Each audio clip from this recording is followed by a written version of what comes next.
Good morning, everyone. This is Rebecca with Red True Crime, and got a full plate today. So we're going to go over a few things and do some updates. So I'm going to talk about Marissa some more. There's some things that have come up this week that I wanted to address, and which actually has what has come up this week is what led me to the other case I'm going to talk about today. So those of you who've been following this case for some time probably saw all the posts on Facebook that other people have been making. One really um, incredible piece that's been put out there is that Smoke hired a man. And those of you who don't know who Smoke is, he is the father of Marissa's youngest four kids. She had five. But he had hired her, I guess, last boyfriend, a guy named Justin Osmond, to kill her and do away with her.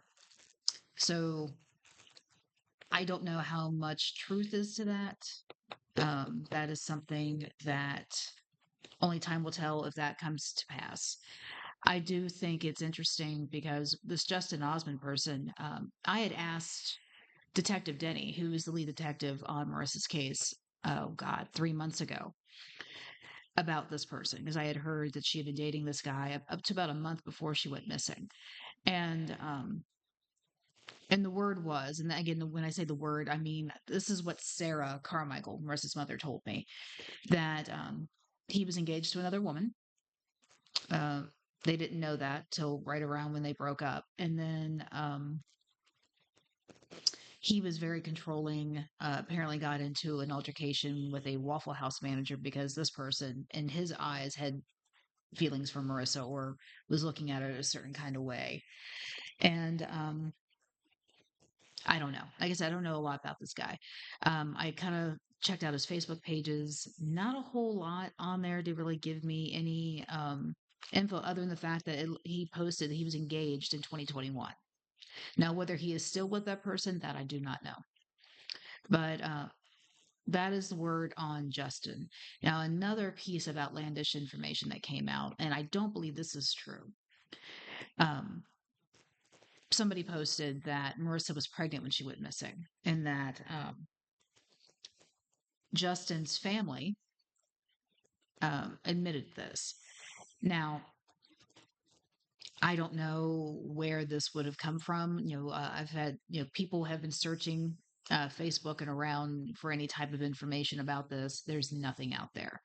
Now, I did ask Sarah, Marissa's mother, months ago, because based on the surveillance photo of Marissa at the gas station, the last time she was actually physically seen on camera, the way she was sitting, or not sitting, but standing and holding herself, she appeared pregnant to me.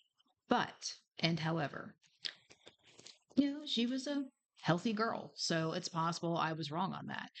But, I had to know the difference between a pregnant belly and a healthy belly, um, you know, size wise. And the way she was just holding her stomach, it just appeared pregnant to me. And, I've had three kids myself.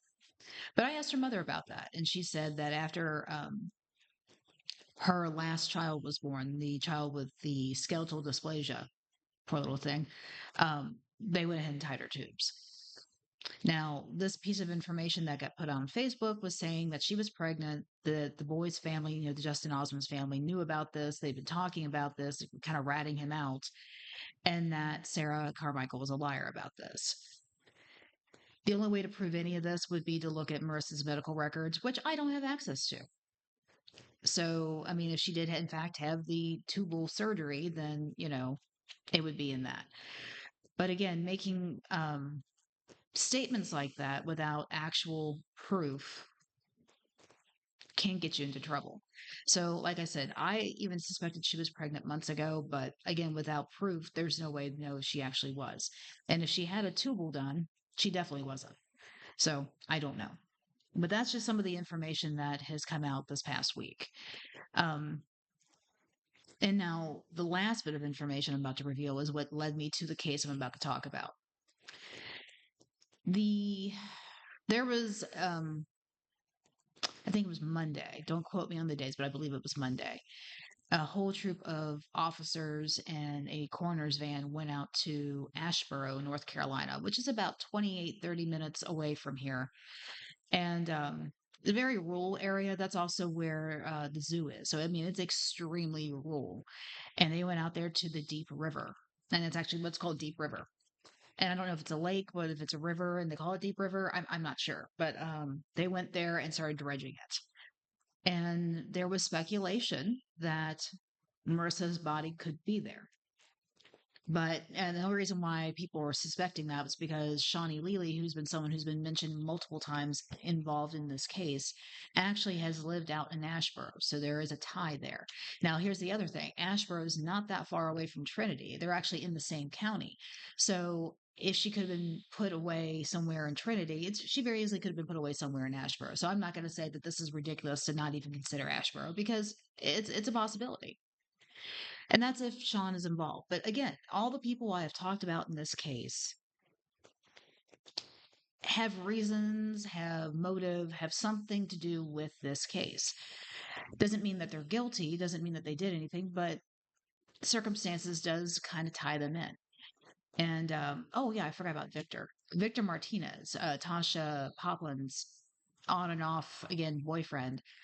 He's also been accused of helping dispose of the body and being a witness of what happened to Marissa. And there's been people saying, "Oh, I've recorded the conversation," and I've spoken to at least one of those people, and they said, "No, there is no recording." So I don't know. Like I said, Tasha and Victor have a very volatile relationship. So they go back from being in love to hating each other. Anything he says about Tasha, and you have to take with a grain of salt. It's either coming out of anger or jealousy, one of the two. Tasha has said the things about him. That's usually coming out of anger or jealousy. Unfortunately, it's what the type of relationship that they have. So I do not know if Victor is actually truly involved in Marissa's case. He did tell me when I spoke to him last, that was earlier this week, that at the time when she went missing, he was in Atlanta with work. And I'm sure that can be verified. And if it couldn't be verified, I'm sure he would have been brought in to the detective's office and questioned about this. So I don't know. I guess we'll have to wait and see. But back to the Ashboro thing. So, it was told that they were out there. It was alluded to possibly Marissa related, but then come to find out it was not Marissa related at all. So this is the case that it came that they went for. It was for a Nancy Trochet Garcia. She went missing in May of 2018. And they said they had gotten some leads and some information that pushed them to go ahead and dredge that lake. And unfortunately, nothing was ever found.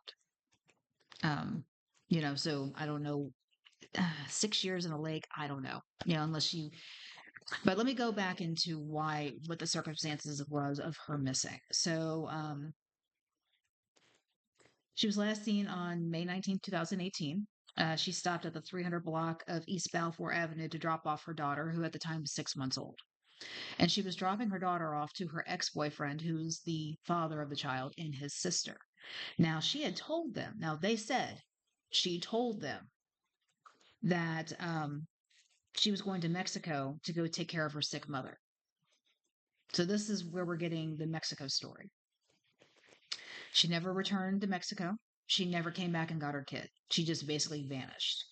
And she was also driving, what was it, a 2001 Chevy Impala burgundy in color. And I have actually have the license plate number. It's DFD 2191. But it's very, very bizarre. She had a green card. She was a full American citizen here in the United States.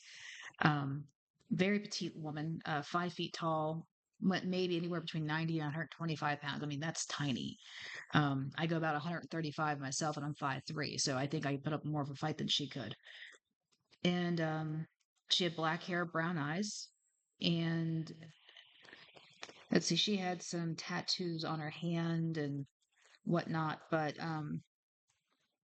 yeah, just so much about this case bothers me because she went there, she dropped the child off, never went to Mexico. And then you come to find out when they reached out to her family, nobody was sick. So why did she, you know, say that that's where she was going. Um, Now they did look at her phone activity or her Google activity, and they did see that the day before she went missing, she mapped out an address to a car dealership in Madison, but she never got there either. So, and her daughter Natalia was a very sick child. She was premature, I believe, and they said that this was who Nancy took care of. She adored her child, and she talked to her mother every Saturday. Was kept in close contact with her family. So, what happened? You know, very pretty girl. I saw her picture, and I'll put her picture up in this video. But the whole situation just doesn't sound right to me. I mean, the child is now in the custody of her father and has been for the last 6 years. And I don't understand how he wasn't suspect because they were the last two people to see her before she went missing. And they did say her phone was being used within the days after she went missing. So they have all this information. I don't know how they just couldn't find her. But if they got a lead that she was buried in a lake in Ashboro, that means I don't think she left Ashboro. I mean, all we have is the word of the sister and the ex-boyfriend that she went to Mexico, but the family never saw her. She never. There's no record showing that she ever even crossed the border, over or back. I mean, none of it. So I think she's still here in North Carolina somewhere. Now, I will say this, based on her features and how small she was, yeah, she was a little bit older. I mean, she'd be in her early 30s now, but she could be somebody who they grabbed and trafficked. But her English was really good, so it wasn't like she didn't speak the native our language here. Her English was very good. So I don't know, but she didn't make it to Mexico, or she is in Mexico. She did not go of her own device. I mean, somebody could have transported her over there, and that's it. That's where she is right now. But it's very sad because her daughter basically doesn't know her mother anymore. I mean, she was 6 months old when she went missing, and now that child would be about 6 years old, almost seven at this point. And it's very, very sad because why? Was there some type of contention between her and the ex boyfriend we don't know about? Was there an issue with the ex boyfriend's family and her? We don't know because there's just not enough information about this. And it goes back to what I've been saying about people who are women, people of color, so Hispanics, Blacks, Native Americans. They go missing and no one seems to really bat an eye. Now, when I was researching this a few days ago, I did see a lot of articles and of detectives were putting stuff out in the media that they were looking and they were giving way more personal touches to her case that nobody else really has done in the Marissa case. Greensboro PD, when they've talked about Marissa, they said we're worried and we're looking. That's it. Nothing else. But when I see these statements from the detectives on this Nancy Garcia case, there's a lot more emotion. There's a lot more feeling to what they're saying about her, and just a very big difference. So I pray to God that Nancy is still out there fighting to get home to her family, either to Mexico or to her daughter here in Ashburn, North Carolina. And I hope she has not become a victim of foul play because that would just be horrendous and awful. To have another child essentially orphaned. I mean, she has her father, but the loss of a mother hits deeper, I think, in my opinion. And I just hope that she's found and there's closure for the family on this. So I know her mother in Mexico is traveling up here every so often to keep looking for her child. And, COVID kind of shut that door down for a while. So who knows what leads went missing during that time. Um, but 2018, May 19th, 2018, that's a long, long time to be missing. And like I said, we've just hit the 6 year mark, going into the 7th year mark. And I just don't understand why they would why she would say, my mother is ill. I need to go back to Mexico and never go. Or even say why her mother was ill. That's something that's verifiable. So wherever she went that day, it's either she didn't want anybody to know where she was going Or her plan was to drop the child off and then go do whatever errand she had. Maybe she wasn't ever planning on going to Mexico. I don't know.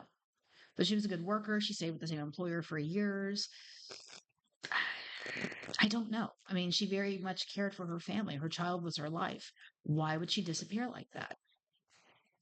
I don't believe this was a situation of having too much on her plate and she just wigged out and ran off. I don't think this is the case at all. And this doesn't tell me that. Um, I don't think she would have shied away from a challenge at all, from what I've been reading about her. I do think, though, that something has happened.